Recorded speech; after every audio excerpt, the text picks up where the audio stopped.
Yo, what's going on, guys? Welcome back to Bullony Basketball Season 5. So, I kind of thought a lot about this after Season 4 for Bullony Basketball because I know I started this up my first year of college, and then last year was my last year of college, and I wasn't 100% sure what I was going to do with it moving forward. And I'm still planning on doing it, obviously, as you're seeing this video here with my predictions. Um, but I do want to make the videos maybe a little bit more concise and stuff like that. At least for this episode. In past years, it's been like an hour or like 50 minutes or 40 minutes for the first episode. Hopefully, I can try to get this in like 30 minutes, which would be great. And that's kind of been my goal really every time with doing episodes for Bullony Basketball is try to get it within like 30 minutes or so. Obviously, with certain guests, it might run long. And maybe like special episodes like last year, the 20 questions thing was like over 2 hours. So those, maybe there's some exceptions there, but for the most part, I want to kind of like maybe shorten it a little bit more, get straight to the point. And yeah, I mean, obviously, I like doing this. I like doing Bullony Basketball, so I'm like, I gotta run it back. You know what I mean? So, but straight up, today's topic is the predictions for this coming season because a lot of stuff happened in the off season. Now, I'm gonna also rattle through each conference in one, and then I'm gonna kind of tell you why I picked each team where. So I'm gonna have it in on the screen here, right next to me. The standings, starting with the Eastern Conference, and the order I have for the East, I have one seed is the Boston Celtics, two the Milwaukee Bucks, three the 76ers, four the Cleveland Cavaliers, five the Heat, six the Pacers, seven the Magic, eight the Bulls. 9 the Knicks, 10 the Hawks, 11 Hornets, 12 Nets, 13 Raptors, 14 Pistons, and 15 Wizards. So let me get into this real quick. I think the Boston Celtics will be a better regular season team than the Milwaukee Bucks. Just because you think about the Bucks, it's like you did lose Drew Holiday, who Drew Holiday played great last year in the regular season. Now, that's not to say Damian Lillard won't for them, but you're kind of replacing one key asset for another key asset.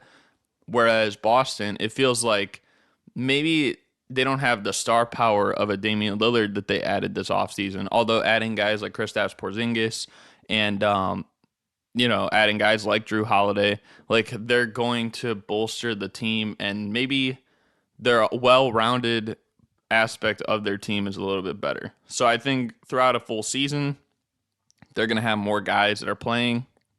I think they'll definitely have the one seed. Um, I have Philadelphia 3 because as much as we clown on them for the Harden thing, they still do have Joel Embiid. I mean, let's not forget, Joel Embiid was having the Sixers like top two most of that year when Ben Simmons was holding out essentially. And even the year before when he did have Ben Simmons, arguably a worse cast than he has right now, like whether Harden plays or not, he was in the one seed. So I still think they're going to be up there. Cleveland at 4. I feel like there's really not much debate there. I have the Miami Heat 5th because even though they did have a worse offseason, especially not getting Dame, you lost Gabe Vincent, you lost Max Strus, they didn't really add much. But I do think like first of all, they're going to turn it around a little bit more. They'll take the regular season a little bit more seriously after almost missing the playoffs. Because as much as, even though they made the finals, they almost missed the playoffs too. Like they were 2 minutes away from elimination. But I do think like some of the additions, like they'll be used right in an Eric Spoelstra system. Thomas Bryant has already looked kind of solid so far in preseason. And I think honestly, like Cole Swider, like some Heat fans are saying maybe he can fill the void of Max Strus. So we'll see what happens with that. But overall, I think Eric Spoelstra knows he's doing enough that they're going to probably be top 5 in terms of seed. Now 6 and 7, I have the Pacers and the Magic. I'm pretty high on the Pacers this year. People forget when Halliburton was healthy last year, they were in the top 8. And I think he's going to take a next step We don't 100% know what's happening with Buddy Hield, but for the time being, he's still there. I think Ben Mathurin will take a step up. I like the addition of Jarris Walker, Obi Toppin. You still got Miles Turner, Andrew Nemhard off the bench. Like they have a lot of quality players, and I didn't even mention really Bruce Brown, which was kind of their biggest off free agent acquisition. So I think they're definitely going to take a jump up. And the reason I have the Orlando Magic 7 is because the biggest thing for them has just been like health. But if you put their team together, like if you have a Markel Fultz out there with Paulo, with Franz, with Wendell Carter, with Jonathan Isaac, Cole Anthony, Jalen Suggs, like there's a lot of guys there that either have winning pedigree or are versatile or elite defensively. Not so much the shooting aspect, but they also have a lot of playmakers. So I think this team, especially under Jamal Mosley as the coach, I think that they're going to thrive. I have my Bulls eighth. I think we did get a little bit better adding Javon Carter and Torrey Craig, but ultimately we're still probably a middle of the pack team. Now I have the Knicks ninth and the Hawks 10th, two playoff teams this past year, and I just think the Knicks had a very fortunate season, and I think nobody's going to give them enough credit for maybe the veteran leadership that they lost. And I also don't know how much we can expect from Randall, who's had very much of an up and down type of season the last several years. I didn't feel like they added much this offseason other than like Dante DiVincenzo, but even that doesn't feel like a whole lot. And then the Atlanta Hawks, I mean, they lost John Collins, which he didn't have a great year last year, but granted, they did still lose him.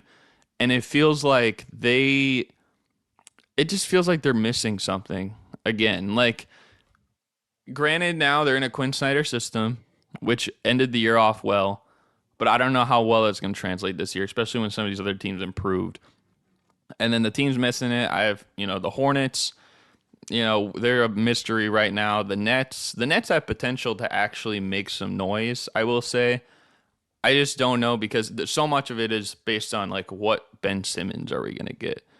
Number 13, though, I have the Toronto Raptors. I think there's too many trade questions going on right now with like Siakam and Anunoby, and especially after the season that I feel like they're probably not going to play that well.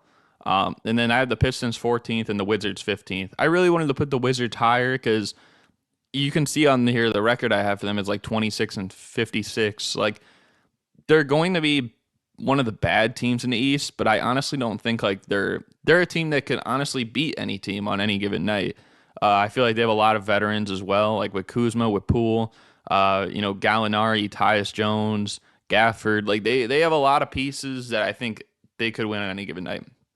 So now moving to the West, and my standings for this are I got 1 seed the Denver Nuggets, 2 seed the Suns, 3 seed the Clippers, 4 seed the Thunder, 5 seed the Warriors, 6 is the Lakers, 7 the Grizzlies, 8 the Timberwolves.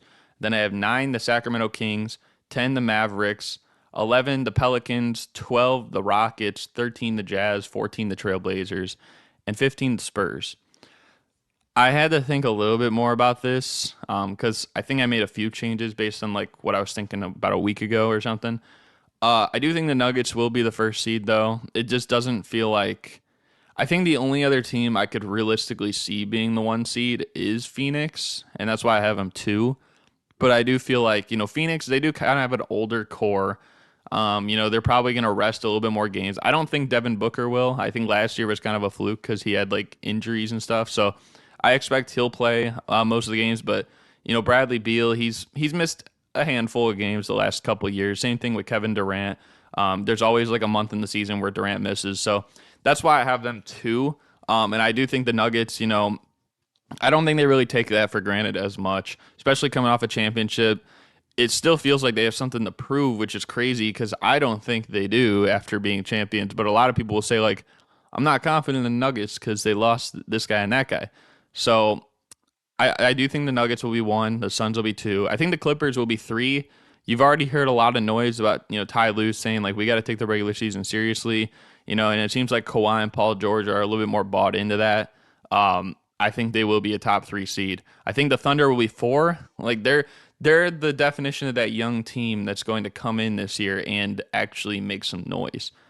We had Memphis a couple years ago. They broke out like that. The Kings were that team last year.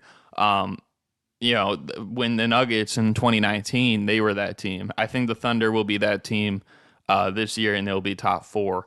I think Shea will still be in consideration as one of the best guards in the league. And yeah, and I think the fifth seed Warriors, they're kind of at a point, I think, where the regular season is to them. Last year, they were a lower seed, and they still got out of the first round. So I don't think they're going to be super motivated to win more. I think they will be a little better on the road, though. Like I think that was kind of an anomaly type of season.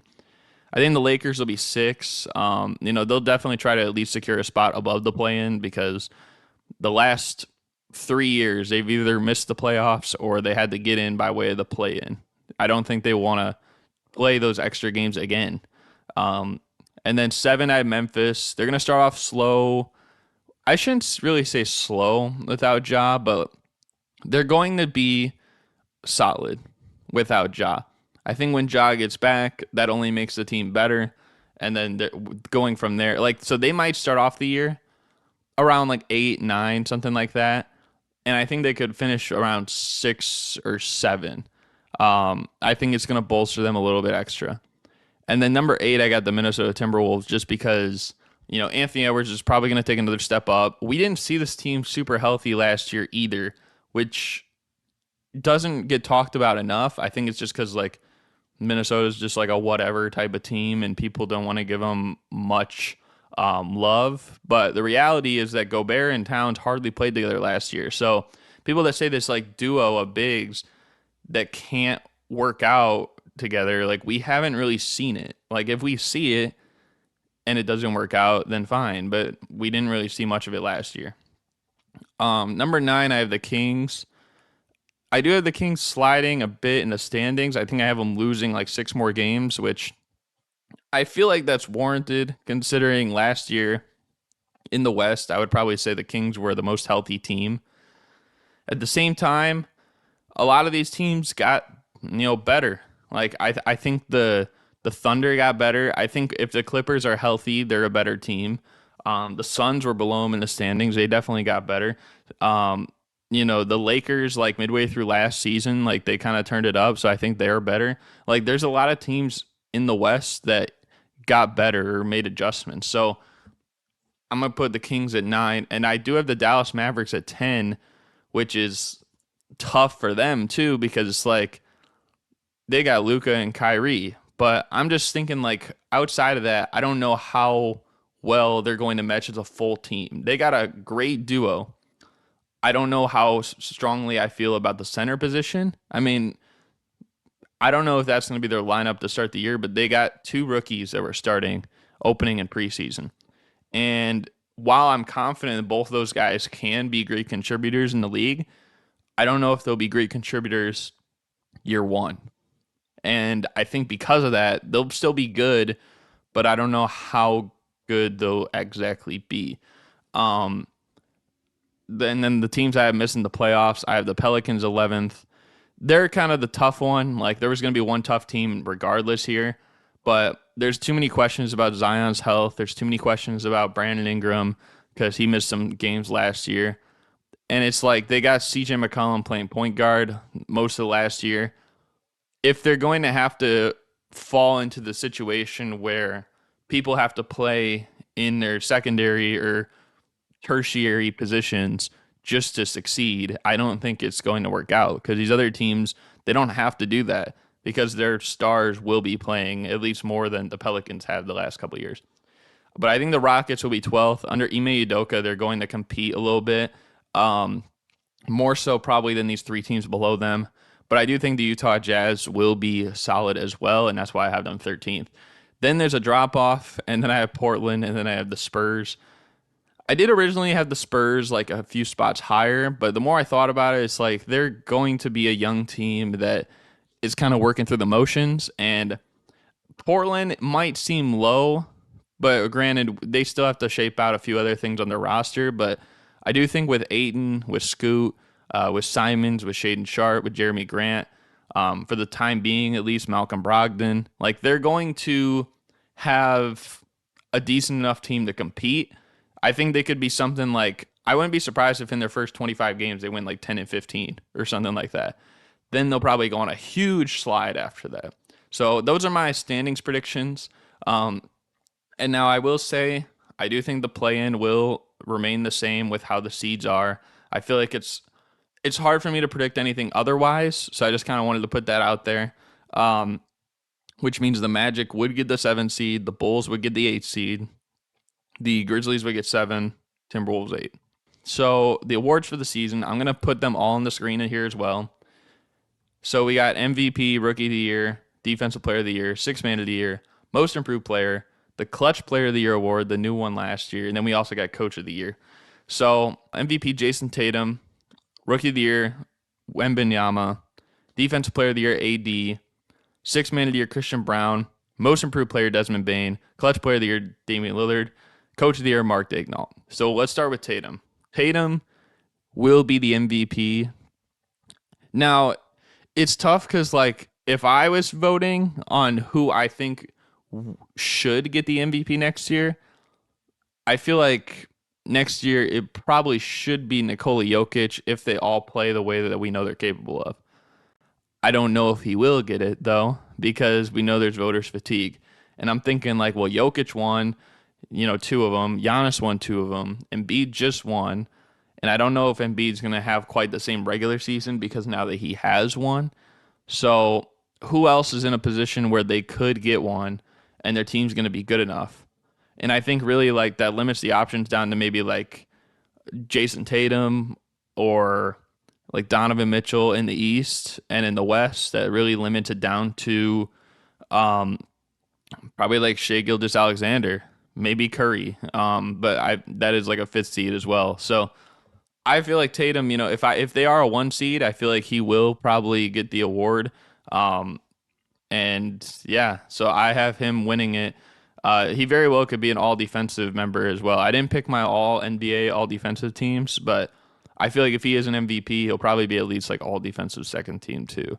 I think those will go hand in hand. Rookie of the year, though, I do think it will be Victor Wembanyama. They might be the worst team in the league record wise this coming year, but I do think he's probably going to average like 20 and 10. If I had to predict exactly, maybe like probably like 22.1 points per game and like 10.3 rebounds a game.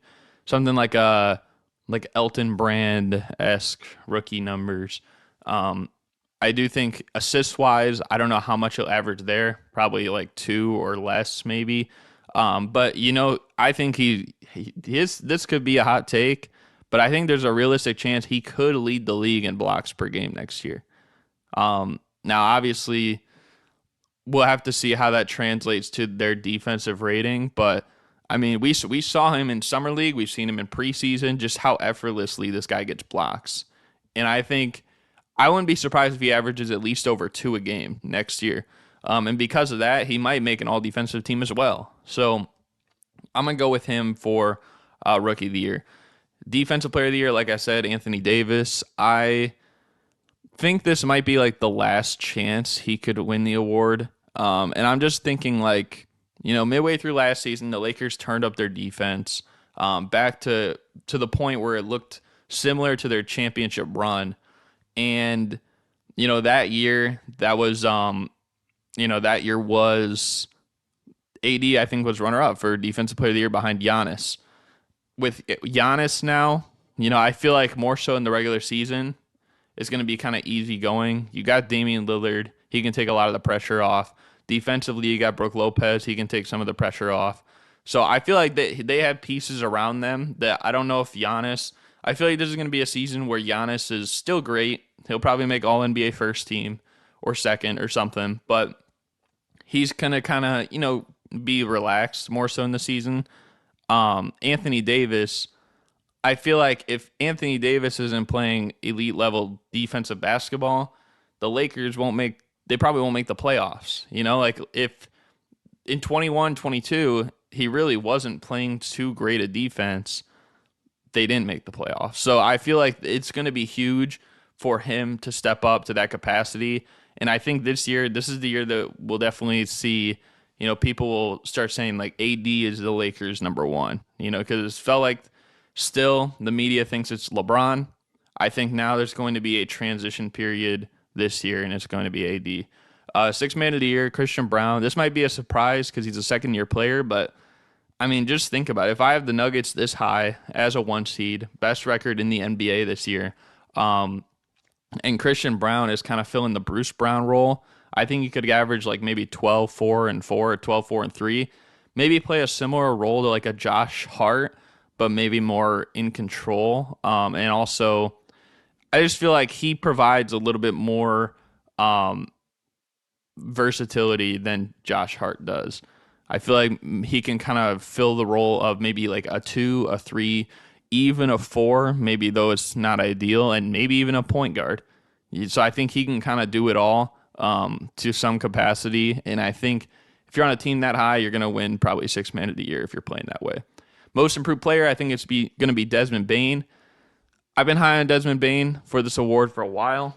I just think with Ja out, and I think guys like D Rose, Marcus Smart, they're going to bring out the best in him. I think that 21 points a game will go up to like 25, 26 points a game. I think he's going to be playing still high-level defense. I think he will be an all-star this year too. So I'm going to go Desmond Bane on that one. Clutch player of the year, Damian Lillard. I feel like I don't have to explain this all too much.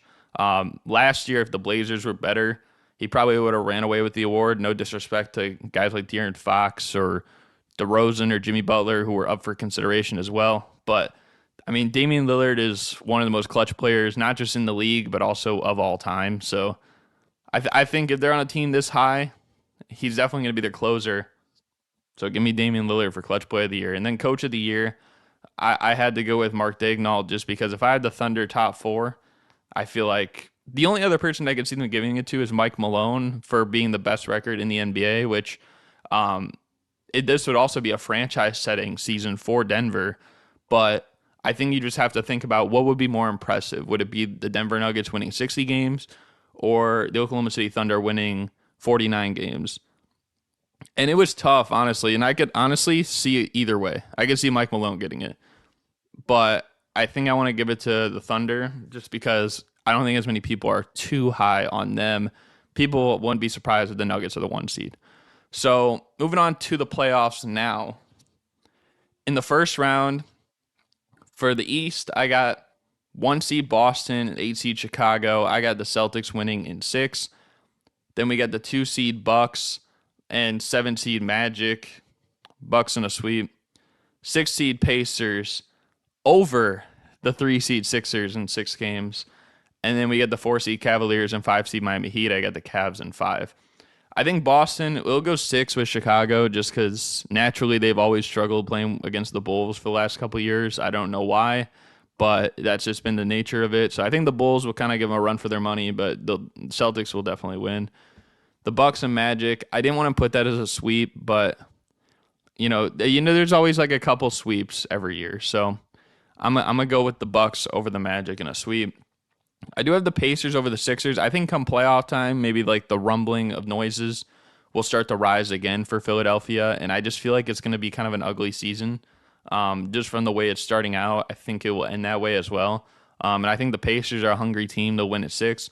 And I think Cleveland over Miami in 5 might feel like a surprise, but the last year, I mean, Cleveland basically had Miami's number, and I feel like it's only going to be easier this year now that the Heat kind of regressed. In the West, though, 1 seed Denver and 8 seed Minnesota. I got Denver in 6. 2 seed Phoenix and 7 seed Memphis. I got the Suns in 7. 3 seed Clippers, 6 seed Lakers. I got Clippers in 4. And the 5 seed Golden State Warriors over the 4 seed Thunder in 7 games. So there's a lot to unpack here. So I think Denver will beat the Timberwolves in 6. Last year they beat them in 5. The Timberwolves weren't like 100% healthy, really.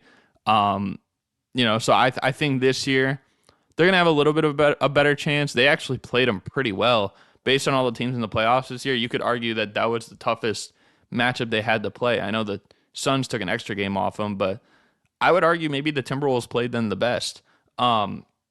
2 seed Phoenix, 7 seed Memphis. I think that would be a great series, honestly. That might be the best first round series competition wise that I'm looking at on my radar. The 3 seed Clippers and the 6 seed Lakers, and the Clippers in a sweep. First of all, the Battle of LA, if this happened, would be crazy. But second of all, the Clippers have had the Lakers number ever since the bubble championship. They've won 11 straight against them, and I anticipate that streak will probably continue this season. It just feels like every time the Clippers play the Lakers, they take it to a whole nother level. And there's a lot of guys on the Clippers that may have something more to prove than against the Lakers at this point. They're going to get it done. And I think it's going to be in a very noticeable fashion as well. So I think the Clippers, it might seem crazy thinking of like a LeBron team getting swept back to back years. I think it'll happen. I actually do think it will happen. And then the 5 seed Warriors in 7. I think the series with them and the Thunder will kind of be similar to like them and the Kings last year, where it's like the Thunder will kind of have them down, and the Warriors will come back, and it's like, oh yeah, well they're the Warriors, they know how to get it done, whereas the Thunder don't have quite as much experience. So in the second round though, East semifinals, 1 seed Boston, 4 seed Cleveland. I got Boston in 7, and 2 seed Milwaukee and 6 seed Indiana. I got the Bucks in 6. I think Boston just them and Cleveland went back and forth this past year too. I feel like that will be a really competitive series. Now I know it's a little bit of a different team in Boston, but I do think Cleveland will still give them a run for their money a little bit. So I got Boston there in 7, and then Milwaukee and Indiana. That shouldn't really be too crazy, but I do think Indiana will kind of catch them a little bit off guard.